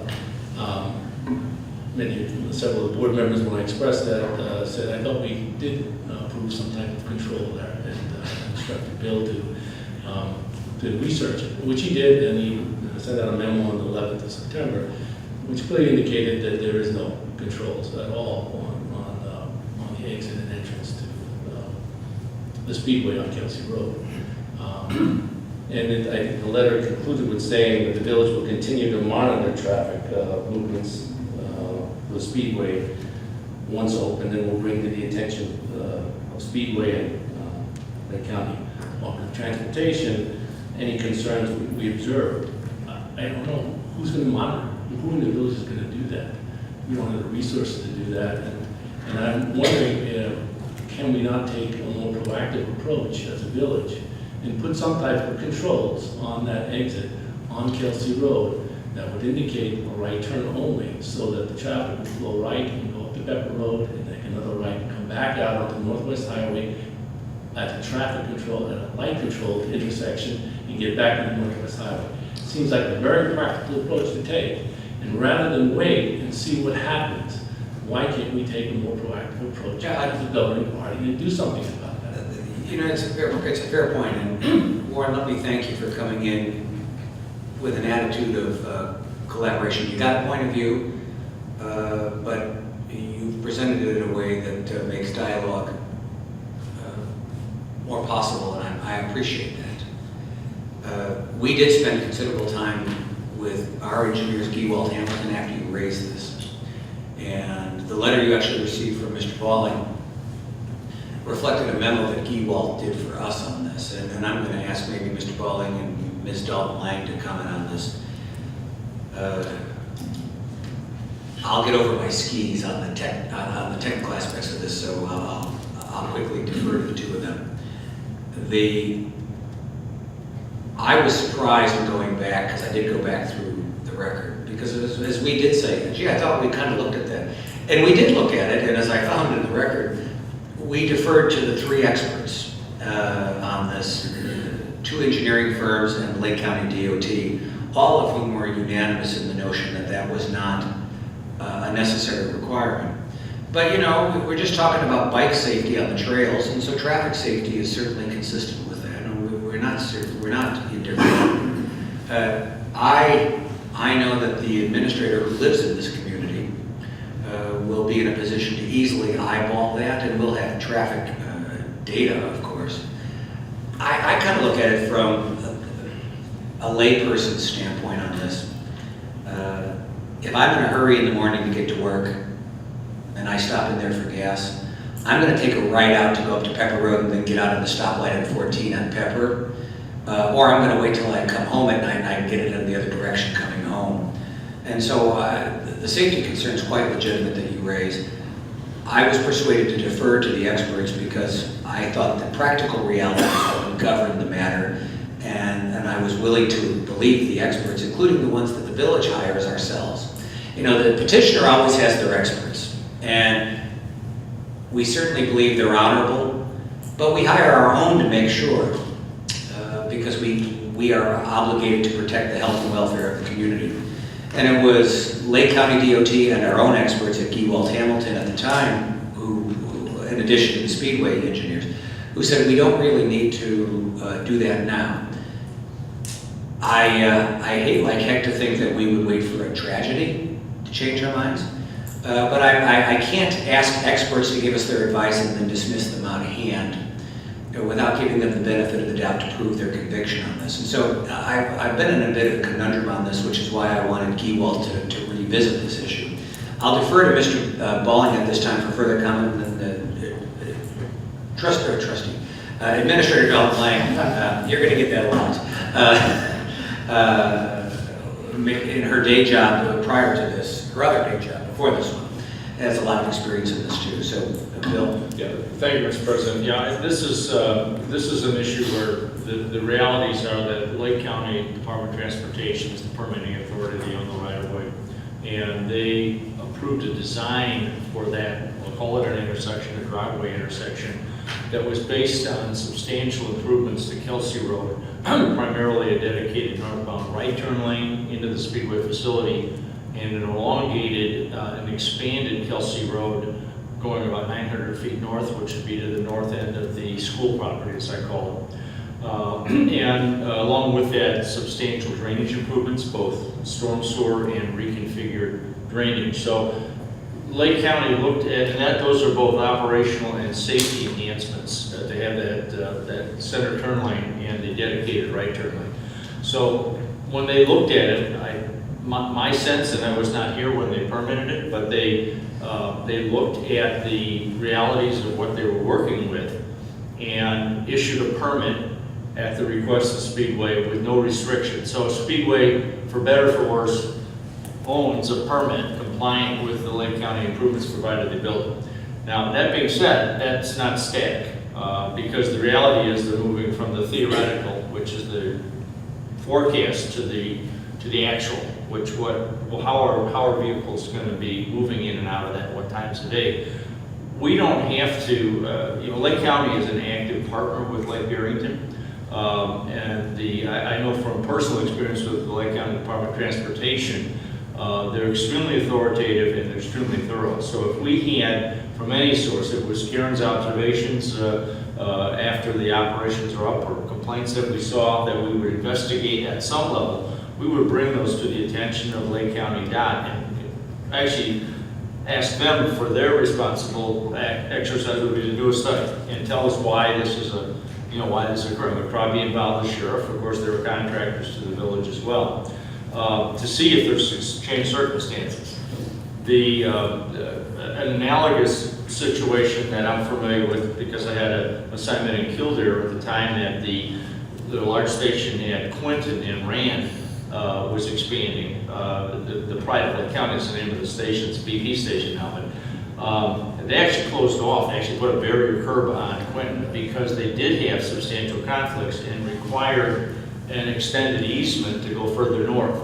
And that was done at the county's request based on data and operations. And that's an extremely busy station. We would hope that our station would be as busy because we have a financial interest in moving ahead and a service interest for the people. But if it becomes a problem, it would be the responsibility of Lake County to make that case and to lay out an order that would supersede their permit. But they're not going to do that on the theoretical conditions that exist right now, because they asked for and are receiving substantial improvements based on their acceptance of the data that exists, the best data that exists. So it is going to be something that does require ongoing monitoring, and I think we are equipped, even with a small staff, to provide a focused attention to that. I know the village president asked, make sure that the Speedway project works, not only from an operational standpoint, but from an economic standpoint. We have a shared interest in their success. And one of the issues, I don't think the county would support if we went out and said we'd like to just hang a sign and say it's a no right, it's a no left turn. Normally, they would only allow those turn restrictions if there was a geometric probably a curved geometric, we call it a pork chop nominally, but it's a channel restriction thing. That's what they use generally when they allow some limited access. So I don't want to say we're going to take a wait and see attitude, but the reality is, the mayor's correct. There were 3 pretty good and independent studies, and I will say to the Speedway's credit, they used a firm that was highly credible in the traffic planning business to conduct their study. So it wasn't like it was a nonsensical study. It followed a methodology that was easy to follow and understood. So we don't want to leave any residents say, well, it's a wait and see issue, but in this situation, the data all points to the fact that this is going to work. And again, as we were talking about before the meeting began, there's 2 entrance points and exit points at Speedway. One of them is on Northwest Highway, and the other is on Kelsey. And Northwest Highway also permits indirectly a southbound access by getting northbound for about 300 feet, getting into the left turn lane, doing a U-turn across the median intersection. So those are doable in today's operation. So you could do that today if you were northbound on Northwest Highway Kelsey. You could do a U-turn or a left turn with a protected arrow. I live there. I can't imagine anyone entering that station off of Kelsey Road to then go back through the station, come back on Northwest Highway, swing across 2 lanes of traffic to get into a left-hand lane to make a U-turn to go back in the direction they were first coming in. That makes no sense whatsoever. I can't imagine anyone taking the risk to do that. Totally impossible. No one would do that. The only issue I'm really concerned about is that coming out of that station back onto Kelsey Road, it makes no sense for someone to take the risk to take a left turn because you have to cross oncoming traffic because it's only 1 lane. You have to get into the turn lane to get over there. That turn lane is backed up during the morning rush hour when school buses are out, people are going to work. Makes no sense. You think someone just would, from a practice standpoint, would say, I'm going to turn right, go down the Beck Road, go back out to the station. But I'm just saying that we should take we as a community should take a proactive approach in that and put up some type of, ask us to put up some kind of controls. Right now, we can't put that pork chop in. That should have been something that was considered right up front in the beginning. And I thought that was being considered, but it obviously wasn't. It wasn't brought in by the planning commission nor the board. And I'm just saying, why can't we as a community take a proactive approach and put and recommend the putting of signs up? It's not going to hurt Speedway's business one iota, one way or the other. If you're coming down Northwest Highway and you want to go into that station, you're going to take the left, and you're going to go into the station and get gas. But then, when you exit and you want to go back in the same direction, why can't we as a community take that approach and say, put signs up, right turn only, even if it's just between certain hours of the day, something that we as a community should push and not just accept. Because I don't know whether, I mean, I'm not the expert, certainly. Traffic studies have been done, but I don't know how, I mean, I'm sure there's a formula to say, okay, traffic going south on Northwest Highway, X number is going to turn on Kelsey Road to access that station. I don't know what that volume is. God forbid, I hope we don't wind up way prior to that county wound up. Those are 2 major intersections there. I don't expect we want that type of volume coming through Kelsey Road. Because then we're talking about widening the road and all sorts of other things. I'm happy to recognize the administrator for any comments she'd like to make, and then any of the trustees. Sure, I think Mr. Wallen explained it very well, and we hired experts, and they gave their opinion, and Lake County DOT concurred and required the developer to do substantial improvements to that, to Kelsey. I welcome those improvements. I think they're going to be great. It does not address exiting that station. Those improvements do not address that. I'm sorry, but they don't. So we're just going to agree to disagree right now. Yeah. We'll monitor. Yeah, Warren, this is one of those issues that lawyers love because I can argue either side with equal enthusiasm. I come down on I guess on the side that Bill and Karen have talked for this reason. all of us up here have to be able to trust our experts. And the reason we hire our own to monitor the experts that other counties have, whether it's Lake County's experts or the petitioner's experts, is we've got to have an objective voice that works solely for us. It is very difficult to say to our accountants when they're looking at our financial statements, well, I know you're saying we should make these management changes in your opinion letter, but I don't think we need to do that because of thus and such. There is a bias to trusting the experts we hire because we're all volunteers, we're all part-time, and we trust the people that we retain to tell us the truth and to be informed and be best in class in terms of their function or their capability. So it's for that reason I say that as much as I appreciate the concern, I defer to the point of view that Bill and Karen had raised that we will have confidence in the judgment of our. But I will also say this: if there is a pattern in practice that suggests that the experts were wrong, we will be there in a nanosecond to make the case. That time of the day, it's really a morning problem. Yeah. And for people who have that commute as part of their day-to-day life going to and from work, usually it's people up in the north, Crystal Lake, Cary, and beyond, going to work in Arlington Heights and Schaumburg and Palatine. They will figure out very quickly, if they don't already know it, the loop around Pepper Road to the light of Pepper and 14. They simply will, because their own community, if you can't count on getting across those lanes, you can't approximate with certainty your own commute. I know that if I'm going to stop for gas, it's going to take me 10 minutes to fill the tank and an additional 7 minutes to go up to Pepper, come down, and then take the other one, even if I don't get the light at Pepper at 14 and I have to wait. So I can add 15 minutes to my commute, know that I'm going to be on time. If I were to look at the southbound Kelsey and try to get across, I couldn't possibly predict with any accuracy. So I do think there are natural safeguard buffers in this process.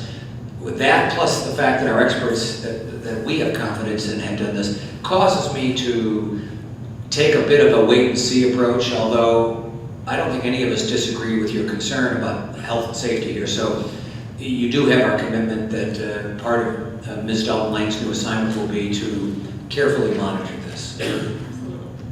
Does anyone else wish recognition for this purpose? Okay. So that's where we'll leave it. We're happy to stay in touch with you on this. And please call Karen or me for anything in the future on this if you'd like. And thank you for agreeing to serve on the Park District Board. My pleasure. I look forward to that. Thank you. Is there anyone else seeking recognition at this time? Agenda item 7 is the consent. There is none, so we can go to the Treasurer's Report, agenda item 8.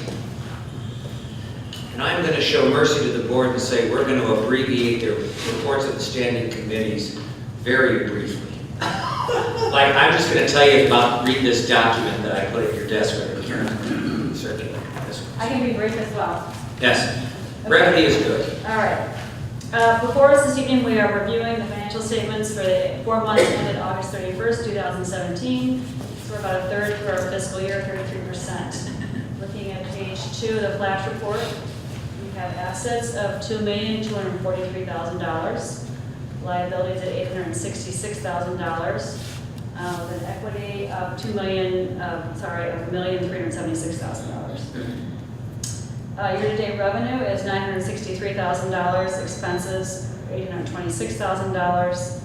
Our net income or loss is $127,000.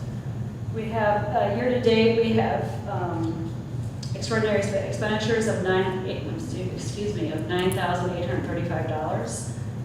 This past month, there was a little bit of road work done on Old Barrington Road. There was some culvert replacement and some ditching and restoration for $2,100. That's it for extraordinary expenses this past month. If we go to page 11 and 12, we can look at the budget to actual report.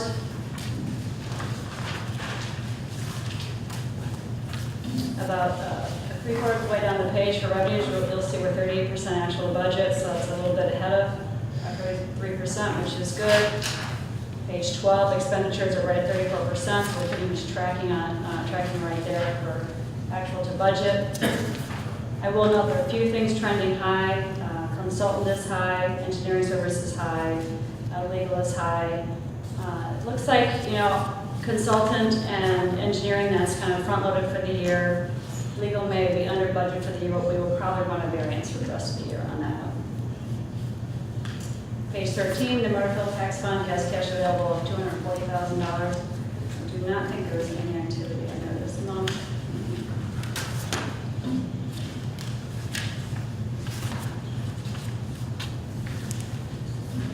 Oh, and August, we did pay for the road work that was completed, excuse me, there's $180,000 in road work this past month. Page 14, excuse me, we'll go to page 17, 18, we'll see the water sewer fund. We have net current assets of $1.3 million in that fund. Page 21, open space fund has $144,000 in cash available for ongoing maintenance in the open space area. Very low activity in that fund this month, just a little rental income and some porta potty rental and grass cutting. So the accounts payable of warrants have been reviewed. There are a few invoices I would like to mention. Waterback and Amon, their annual audit invoice came in total that was $9,350 for the general fund and the water sewer fund together. Open space, Trillium did some retreating on the path and the boardwalk, and they did some regrading. It was about $1,000. Eric's painting, you had a chance to see our deck outside a little bit tonight, Quartz Road terrain. That was cleaned and sealed. Something done out there for about $2,200. And finally, there's a request for a check for Betty Sterrett to get her rental deposit back, security deposit back in the farm. So that's all I have. Are there any questions? Okay, now, are there questions for the treasurer? What is the status on the prior farm? Is the rental all completed? They're gone. They're gone. Okay. So to be determined what happens with the building. Okay. Just a question on, I guess, $13,000 on legal. We're not involved in any legal battles. Is that extraordinary or? Well, there's been pardon me for interrupting and correcting me. There's been an awful lot of work done, as you know, from executive session on the chances of possible or probable litigation. And a lot of that work was preemptive and preparatory. So in the event that such matters do arise, we are prepared rather than at a standing stop.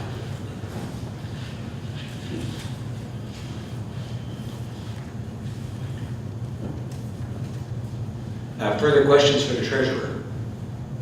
I think, you know, we look at the extraordinary expenses this year. And if you look at the reduction in the equity and the increase, God bless you, in the expenses, it's just about, it's pretty close on a rough basis. If I look at the expenses associated with the prior administrator's departure from the village, Mr. Balling's work for us, the amounts combine almost to the amount of the decline in the equity and the increase in the expenses. And I consider those to be one-time extraordinary expenses because you are never leaving us. We ain't doing this again.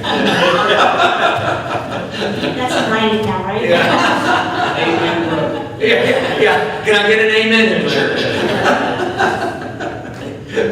So I feel like we're in very strong shape because as the Speedway revenues begin now to materialize, other revenues have stabilized on the residential side.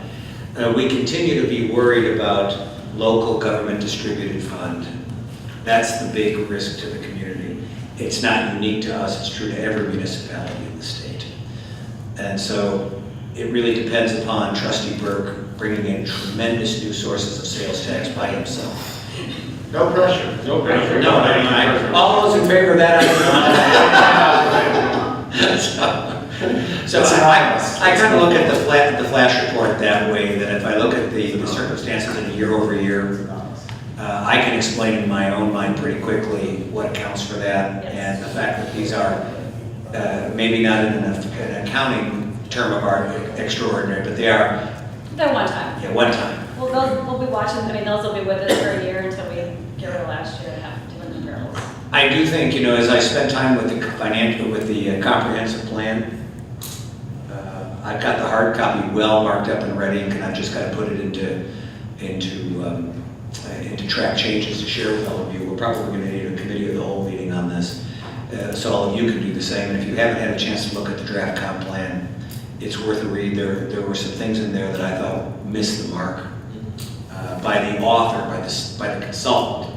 The Plan Commission cleaned up, I think, about 70% of them. I found some additional ones on this that I want to do. So we're going to need some time to get that right. But I think the notion in the comp plan about where development is appropriate will help us grow some of the sales tax to fix this. And I do think that our comp plan suggests a land use vision that may be litigation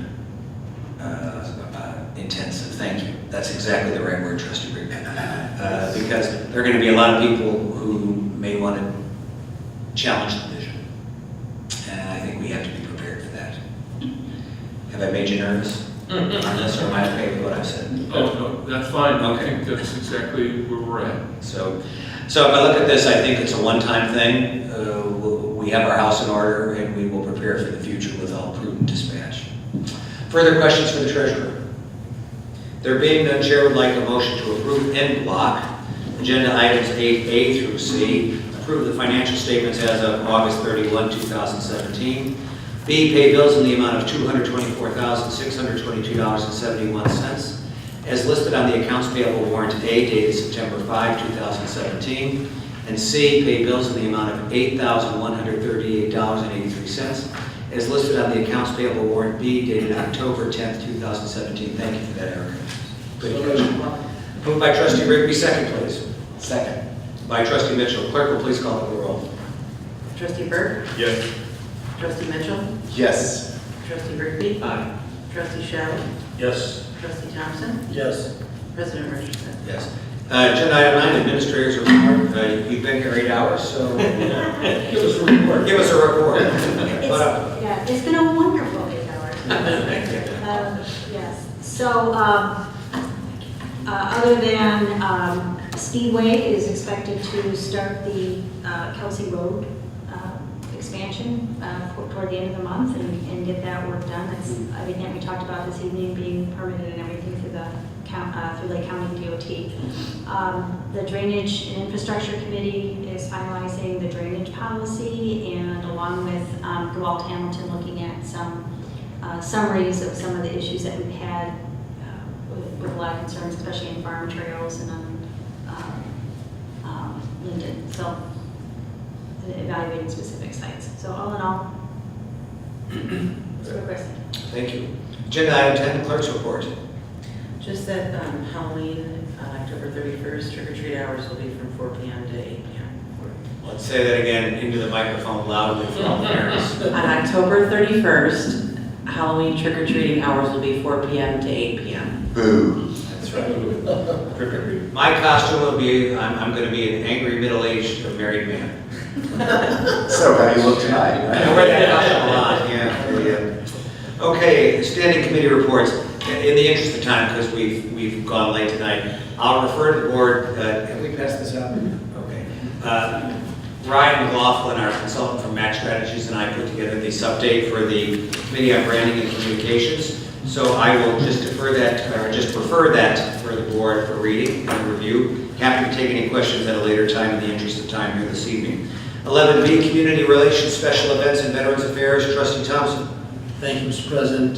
Baycock's Well Water Testing Program is tomorrow, and I'm very proud to report that the Village of Lake Barrington sold 48 of 50 coupons to residents, which is, I think, about 7 or 8 more than last year. Wow, 96%.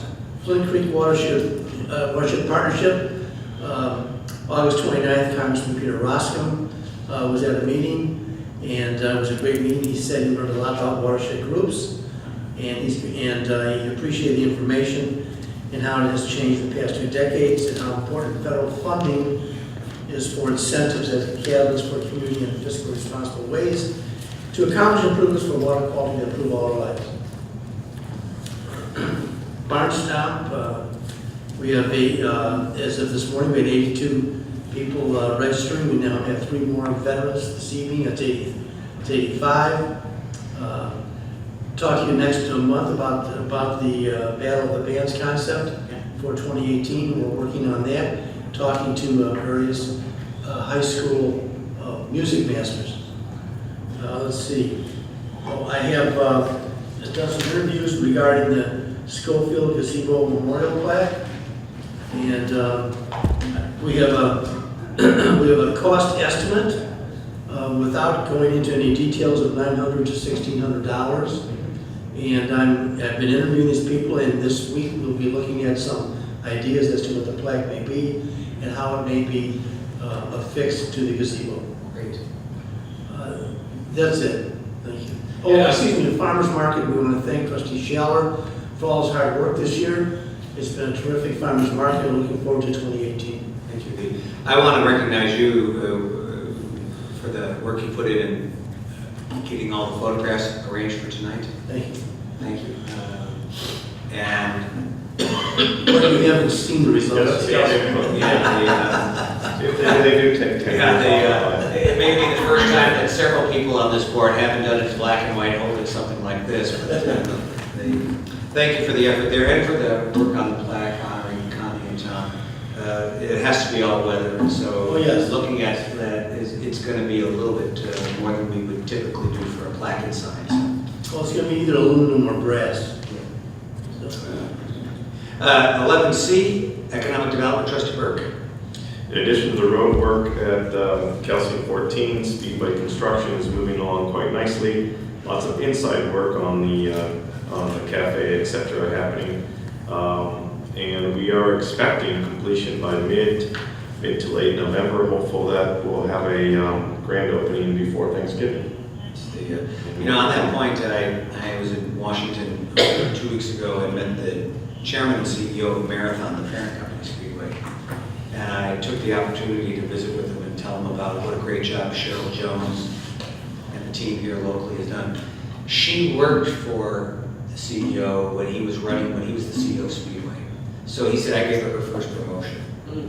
And he is trying to schedule himself to come and be part of the ribbon cutting, which is a big deal. Fabulous. When I worked for R.R. Donnelly, my chairman and CEO there, Bill Davis, was on the Marathon board for many years and knows him quite well. And he's also thinking about trying to clear his schedule to go. So it's a classy company, and we're in good company, and it looks just beautiful. Every time I travel and I come home, something new is exciting is done, and the brickwork looks just beautiful. They really. And previously I was badgering Mr. Balling, now I'll badger Mr. Alvin Lang to make sure that every single commitment that was made is in fact followed through on and completed for this. Under external relations, my report 11D, I went to the Community Leaders of America. You know, there's 3 organizations for mayors. National League of Cities for smaller communities like ours, and I attend there. The U.S. Conference of Mayors, and I go there, it's the bigger city mayors that I benchmark because they all have much bigger staffs and departments, and I've taken advantage of some of those relationships to learn more about our job. And then each political party has their own. So I go to the Republican mayors, no big shock there. And frankly, both Democratic and Republican mayors are talking about the same thing. And it's great that our representatives from the Sheriff's Department is always here. The crisis in opioid addiction, I cannot overstate how bad it is, and we've had deaths in this community from it. And it's become an absolute national catastrophe. And there are strategies for smaller communities on how to deal with this, and they're putting together a group to look at what small towns do for this. Because we get our law enforcement from the sheriff rather than having our own department, we eliminate a lot of those needs because the Sheriff's Department has the capabilities, so we don't have to recreate. We live in a bit of a cocoon. All of us are way past those days. But the crisis is remarkable. And I've talked to Mr. Bateman about this. There are some cities considering class action lawsuits against the pharmaceutical companies. It's gotten deadly serious. The other thing that they were talking about was community policing, and even in a town like this, the seminars that the Sheriff's Department would do across the hall for the HOAs is really community policing. And so I hope that in the coming year, we can try to get more homeowners associations involved in doing those seminars because they're very, very helpful. It seems obvious, but when we have folks visit us from the Sheriff's Department, locking your car doors outside seems common sense to me, but it's astonishing how many people forget to do it. So that was kind of my external relations. I came from that meeting just 2 weeks ago in Fort Worth. 11E, Finance, HR, and Administration, Trustee Rigby. Thank you, Mr. President. I have one item. Bill Bolling and Peggy taking the lead, and I've kind of been hanging on, are trying to put together an insurance program for our employees for next year. There's been a big increase in the cost of insurance across the state of Illinois, and that impacted every community is going through it. Everybody in the state is going through it. And our particular issue is every one of our 4 employees have a different program, and so you have to, and this includes you, so you're going to carry, you're going to be in the middle of this. And that's going to have to come to a head very shortly. So we're just working that problem diligently. I want to thank Peggy for helping shepherd this and Bill for pulling this together. We think, my only guidance to them is we want to, to the extent we can, give our employees as much flexibility as we give them some options. Thank you. You have dedicated an immense amount of time in this village on these kinds of matters in the last, since you joined a year ago, and we're grateful. We can't ask top talent to stay with us if we don't pay them competitively, and that includes benefits. Well, I appreciate that big paycheck. I've heard Trustee Burke make comparable comments to that effect. You both are in my memory on that. 11F, open spaces at village facilities. Trustee Mitchell. In the interest of time, no report, sir. Okay, public safety and gated communities, Trustee Sheldon. In the interest of time, I'll tell you that the Enclave, all of the bank-owned lots have now been sold. The remaining 5 lots were sold to an investor. Wonderful. Kinsey Property Management has notified the HOA that they will be resigning the services. The board is now actively looking for a new management company. As soon as they're able to finalize an agreement with the new firm, they'll let us know. Kinsey may be involved in the property as a custom builder should the client wish to engage. The good news is that all the lots have been sold, and that's a major accomplishment for the 35 lots on the Enclave. So, Trustee Sheldon, how many? 35. I think there were 35. 35 originally in Enclave. Yeah. So now Tallgrass has still got a little bit more of a challenge. They've encouraged the board to drive through the Tallgrass again, stop in whatever you'd like. They had 1 or 2 closings in November, very excited about. They will be, we've invited her to take part in the barn stomp. It's going to be giving out pumpkins to try to promote, again, Tallgrass in the community and try to help that development as much as we possibly can. So Kathleen Schwan, who's a community sales manager, will be part of the barn stomp. Why don't you and Ryan and Ms. Schwan and I, the 4 of us, get on a call and talk about how Ryan can help. Good. Yeah. Publicize Tallgrass. Yeah. We need to promote that, obviously. And if you haven't driven through it in a long time, it's a good idea just to see what's going on there. She had a cooking demonstration a couple of weeks ago, and she's trying to do some interesting things to reach out to the community. So we tried to get her involved a little bit in the barn stuff, giving away pumpkins and stuff like that for exposure. As far as the Burlington Countryside Fire Protection District, they are transferring surplus property from their department to Cuba Township. Happens to be a generator that they had. So they're working with Cuba Township. The Wakanda Fire Department, I didn't realize that the Wakanda Fire Department went into the Wakanda Fire Protection District. So they've transferred $4 million in property assets from the department to the district. But good thing that we're not in the fire business because they have $22 million in their pension fund right now. They have 40 active members, 15 receiving benefits, and it's 53% funded. So now they've still got 22 million in that. They still have currently resources of 1.1 million, but it's so I'm going to both of those meetings as well. Lake County Sheriff's Department. Deputy Robin was unfortunately at the scene of an accident that took place that made some news in our area down at the railroad crossing and Kelsey Road. And unfortunately, I think you were first on the scene, and I just heard that the individual passed away, so. Yeah. What happened was he was traveling on Kelsey southbound, and he turned onto the tracks. I'm assuming he thought it was the roadway. Oh dear. So he got out, he drove probably a good, I don't know, 50 feet or so, and got out of his car. And then what we think he was doing was trying to wave down the train. So when the train conductor or driver saw him, he said that he was halfway in and halfway out of the car. So what I think happened is once the car got hit, it kind of spun him around, and we found him laying on the tracks. And he was fine, he was all in one piece. You know, I mean, we had that one that was over at Cuba at 14, that girl was, you don't want to know about that, but, yeah, so they transported him, and I guess he broke like every bone in his body, which is, you know, and the car was like right in half, severed right in half, completely gone. And I saw his shoes, I was walking up, and I immediately thought, oh my gosh, I'm gonna start to see something I don't want to see. And it was actually his trunk had opened with all his golf stuff. His shoe came off out of the trunk, but he did make it. He was a level 2, I think they were gonna transport him, but then it got so bad, I think he had a heart attack, and they transported him to Western, I think it was Northwest Community. So yeah, as far as I know, I think he was, what, 68 years old? Yeah. And he didn't make it, I guess, Lieutenant Thompson knew, his father knew or something. Grew up in Barrington, I think, yeah. Yeah, So- so that's sad. So Other I have than- control over there in that area because of what's been going on next to the tracks and people. I had one like probably about 5 months ago. The guy did the same thing. He pulled off and he got stuck on the train tracks.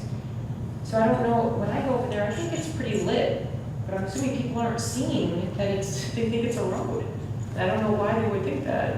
I mean, for me, from my standpoint, looking at the direction, I don't see that. I see the train tracks, but I don't know. And both of these cars were going southbound on Kelsey and trying to make a They're on eastbound Kelsey. onto Northwest Highway? Yeah, they're going Or they're across trying the to train cross tracks. Are they trying to get to that, was it? No, they might be trying to get to Plumtree. Plumtree. So they're not, okay, so they're not missing North. Kelsey as it goes across. Right. Yeah. I think they're more likely to think they're going on the Plumtree. Plumtree, Yeah. not 14. Just unfortunate. Yeah, I He drove for a while in those rocks, Yeah. and I don't understand how it's going to possibly be driving. I think maybe he thought maybe if I keep driving, we could drive to the end where Cuba is. Oh, my. I mean, I don't know if that's. Wait, that was this what- wasn't at night, was it? Yeah, it was Yeah. daytime. It was right, I actually had a North Barrington Village Hall meeting I had to go to, and we got it like right around, I think it was like 7-ish.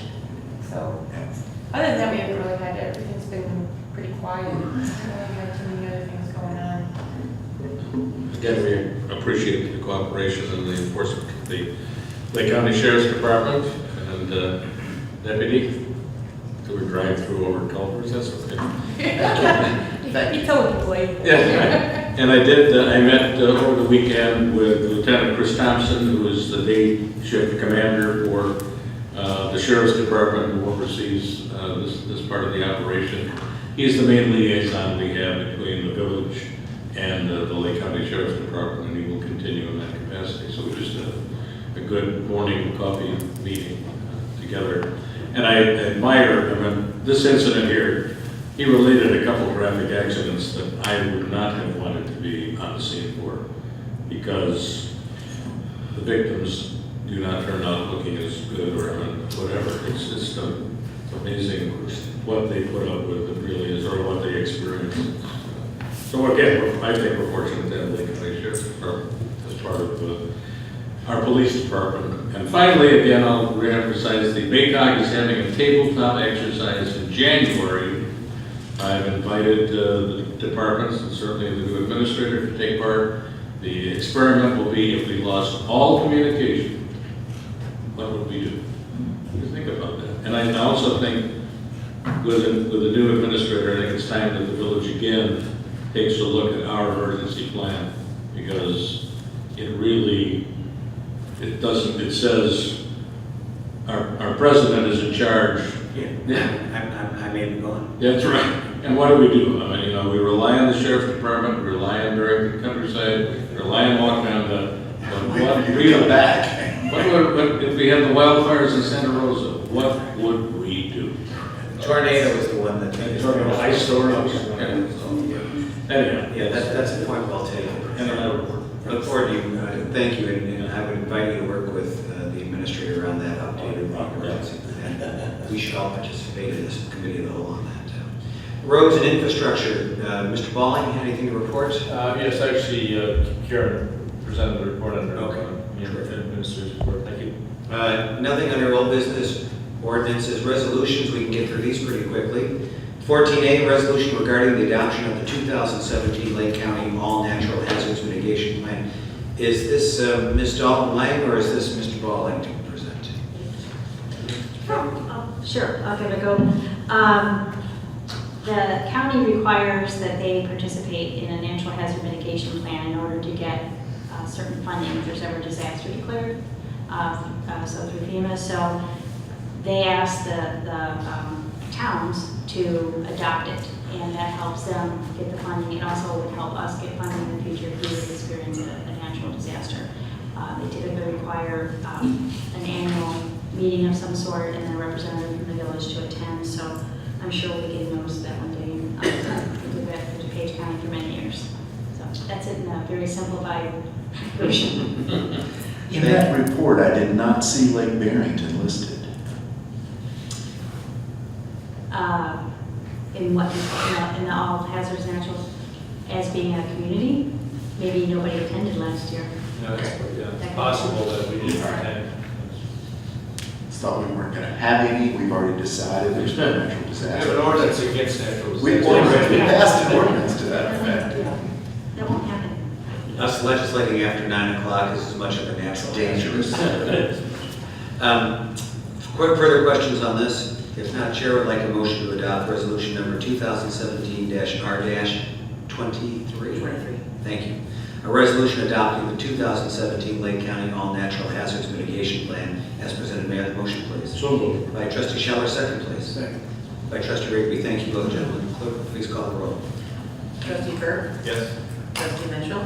Yes. Trustee Rigby? Aye. Trustee Shannon? Yes. Trustee Thompson? Yes.